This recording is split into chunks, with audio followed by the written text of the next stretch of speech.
నెహెమ్యా గ్రంథము 12వ అధ్యాయము.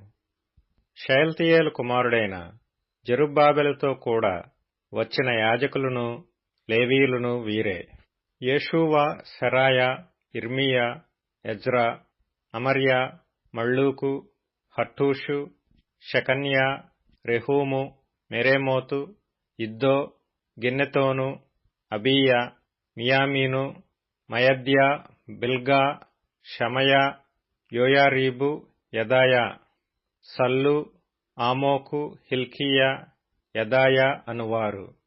వారందరును యేషూవ దినములలో యాజకులలోనూ వారి బంధువులలోనూ ప్రధానులుగా ఉండిరి.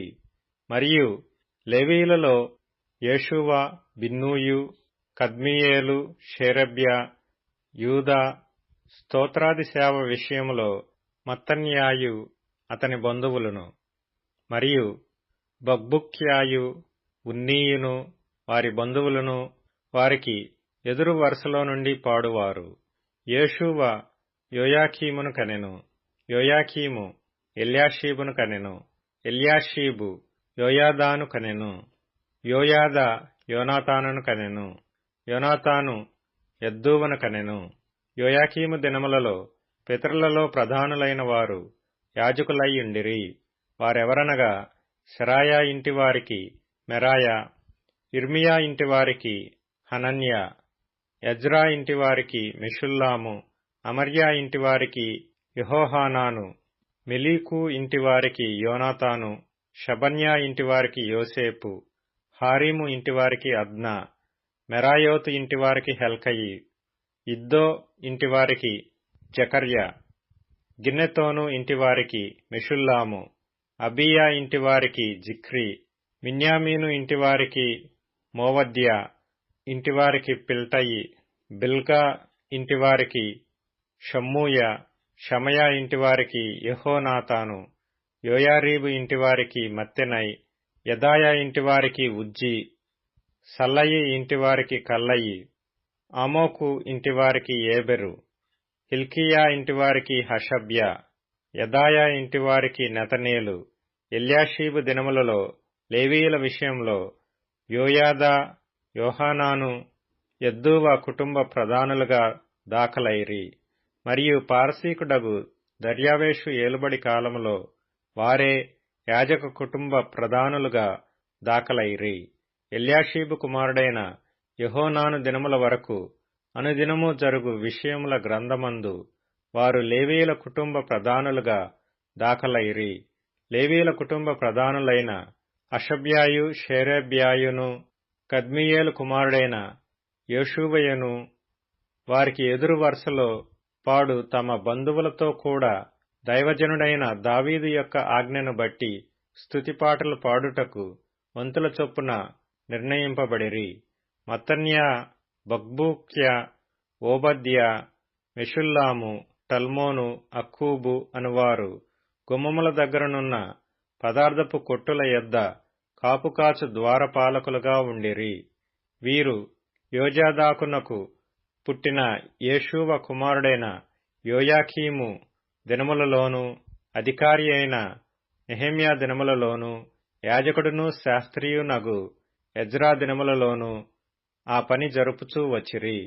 యెరూషలేము ప్రాకారమును ప్రతిష్ఠించు కాలములో వారు ఆ ప్రతిష్ఠాచారమును స్తోత్ర గీతములతోనూ పాటలతోనూ స్వరమండల సితారా చేయు తాళములతోనూ సంతోషముగా జరిగించున్నట్లు లేవీయులను తమ సకల స్థలములలో నుండి యెరూషలేమునకు రప్పించుటకు పూనుకొనిరి.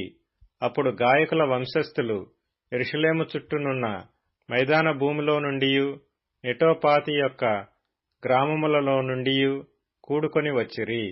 మరియు గిల్గాలు యొక్క ఇంటిలో నుండియు, గెబా యొక్కయు, అజ్మావెతు యొక్కయు పొలములలో నుండియు జనులు వచ్చిరి. ఏలయనగా యెరూషలేము చుట్టూను గాయకులు తమకు ఊళ్లను కట్టుకొనియుండిరి. యాజకులను లేవీయులను తమను తాము పవిత్రపరుచుకొనిన తరువాత జనులను, గుమ్మములను, ప్రాకారమును పవిత్రపరిచిరి. అటు తరువాత నేను యూదుల ప్రధానులను ప్రాకారము మీదికి తోడుకొని వచ్చి స్తోత్రగీతములు పాడు వారిని 2 గొప్ప సమూహములుగా ఏర్పరిచితిని. అందులో ఒక సమూహము కుడి ప్రక్కను పెంటగుమ్మము వైపున ప్రాకారము మీదను నడిచెను. వారి వెంబడి హోషేయయును యూదుల ప్రధానులలో సగము మందియును వెళ్ళిరి. మరియు అజర్యాయు, ఎజ్రాయు, మెషుల్లామును, యూదాయు, బెన్యామీనును, షమయాయును, ఇర్మియాయు అనువారు పోయిరి. యాజకుల కుమారులలో కొందరు బాకాలు ఊదుచూ పోయిరి.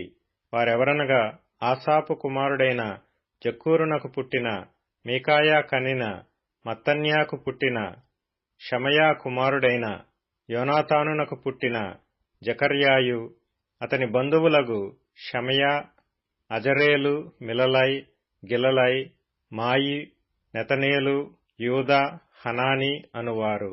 వీరు దైవజనుడగు దావీదు యొక్క వాద్యములను వాయించుచూ పోయిరి. వారి ముందర శాస్త్రియగు ఎజ్రాయును నడిచెను. వారికి ఎదురుగా ఉన్న ఊట గుమ్మము దగ్గర దావీదుపురము యొక్క మెట్ల మీద దావీదు నగరును దాటి ప్రాకారము వెంబడి తూర్పువైపు నీటి గుమ్మము వరకు పోయిరి. స్తోత్రగీతములు పాడువారి 2వ సమూహము వారికి ఎదురుగా నడిచెను. వారి వెంబడి నేనును వెళ్ళితిని. ప్రాకారము మీదనున్న సగము మంది కొలుముల గోపురము అవతల నుండి వెడల్పు ప్రాకారము వరకు వెళ్ళిరి. మరియు వారు ఎఫ్రాయిము గుమ్మము అవతల నుండియు, పాత గుమ్మము అవతల నుండియు, మత్స్యపు గుమ్మము అవతల నుండియు, హనన్యేలు గోపురము నుండియు, మేయా గోపురము నుండియు, గొర్రెల గుమ్మము వరకు వెళ్లి బందీగృహపు గుమ్మములో నిలిచిరి. ఆ ప్రకారమే దేవుని మందిరములో స్తోత్రగీతములు పాడువారి 2 సమూహములను నేనును నాతో కూడా ఉన్న అధికారులలో సగము మందియు నిలిచియుంటిమి. యాజకులగు ఎల్యాకీము, మయసేయా, మిన్యామీను, మీకాయా, ఎల్యోయేనై, జకర్యా, హనన్యా బాకాలు పట్టుకొనిరి.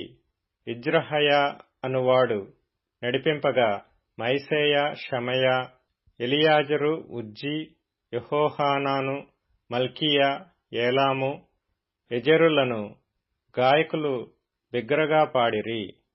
మరియు దేవుడు తమకు మహానందము కలుగజేసినని ఆ దినమున వారు గొప్ప బలులను అర్పించి సంతోషించిరి. వారి భార్యలు, పిల్లలు కూడా సంతోషించిరి. అందువలన యెరూషలేములో పుట్టిన ఆనంద ధ్వని బహుదూరమునకు వినబడెను. ఆ కాలమందు పదార్థములకును, ప్రతిష్ఠార్పణలకును, ప్రథమ ఫలములకును, 10వ వంతుల సంబంధమైన వాటికిని ఏర్పడిన గదుల మీద కొందరు నియమింపబడిరి. వారు యాజకుల కొరకును, లేవీయుల కొరకును ధర్మశాస్త్రానుసారముగా నిర్ణయింపబడిన భాగములను పట్టణముల పొలముల నుండి సమకూర్చుటకు నియమింపబడిరి. సేవ చేయుటకు నియమింపబడిన యాజకులను బట్టియు, లేవీయులను బట్టియు యూదులు సంతోషించిరి. మరియు గాయకులను, ద్వారపాలకులను దావీదును అతని కుమారుడైన సొలొమోనును ఆజ్ఞాపించినట్లు దేవుని గూర్చిన పనులను, తమ శుద్ధిని గూర్చిన పనులను నెరవేర్చుచూ వచ్చిరి. పూర్వమందు దావీదు దినములలో గాయకుల విషయములోను, స్తోత్రగీతముల విషయములోను, పాటల విషయములోను ఆసాపు ప్రధానుడు. జెరుబ్బాబెలు దినములలోనేమి, నెహెమ్యా దినములలోనేమి ఇశ్రాయేలీలందరూ వారి వంతుల చొప్పున గాయకులకును, ద్వారపాలకులకును భోజన పదార్థములను అనుదినము ఇచ్చుచూ వచ్చిరి. మరియు వారు లేవీయుల నిమిత్తము అర్పణలను ప్రతిష్ఠించుచూ వచ్చిరి. లేవీయులు అహరోను వంశస్థులకు వాటిని ప్రతిష్ఠించిరి.